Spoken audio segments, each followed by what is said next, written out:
we want change, we must change who we choose.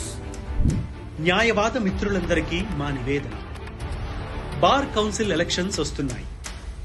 40,000 మంది ఓటర్లు, 142 మంది అభ్యర్థులు. గతంలో గెలిచిన 25 మంది అభ్యర్థుల్లో మళ్లీ పోటీ చేస్తున్న వారు 19 మంది. అందులో వారసత్వ అభ్యర్థులు 2. ఇన్ని సంవత్సరాల్లో వీరు చేసిందేమిటి? అసలు ఈ ప్రశ్నలకు బదులుందా? 1.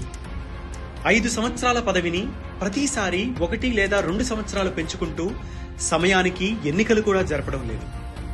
2000 సంవత్సరం నుండి జరగాల్సిన 6 ఎన్నికల్లో ఇప్పుడు జరుగుతుంది కేవలం 5వసారి మాత్రమే.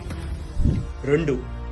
కరోనా సమయంలో కూడా బార్ అసోసియేషన్స్ ఎన్నికలు నిర్ణయించిన సమయానికే నిర్వహించాలని నియమాలు పెట్టుకున్నారు. ఆ నియమాలు బార్ కౌన్సిల్ ఎన్నికలకు వర్తించవా? 3. న్యాయవాదుల సంక్షేమం కోసం వెల్ఫేర్ స్టాంప్ నిమిత్తం ధర 100 రూపాయల నుంచి 250 రూపాయలకు పెంచారు. దానికి అనుగుణంగా న్యాయవాదులకు బెనిఫిట్స్ అందాయా? 4. ప్రచార వాగ్దానాలతో పాటు తమ పదవీ కాలంలో చేసిన పనులు వివరించారా? ఒక్క క్షణం ఆలోచించండి. వీటన్నిటికీ సమాధానాలు కావాలంటే ఓటు మారాలి, ఎంపిక మారాలి, వారసత్వం పోవాలి. పదవి కోసం కాదు, బాధ్యత కోసం ముందుకొచ్చే నాయకత్వం కావాలి. అప్పుడే మన గౌరవం, మన రక్షణ, మన భవిష్యత్తు మారతాయి.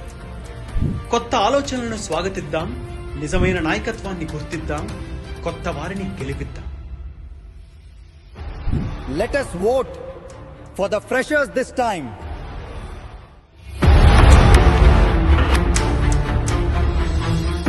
Jai Ho, voter!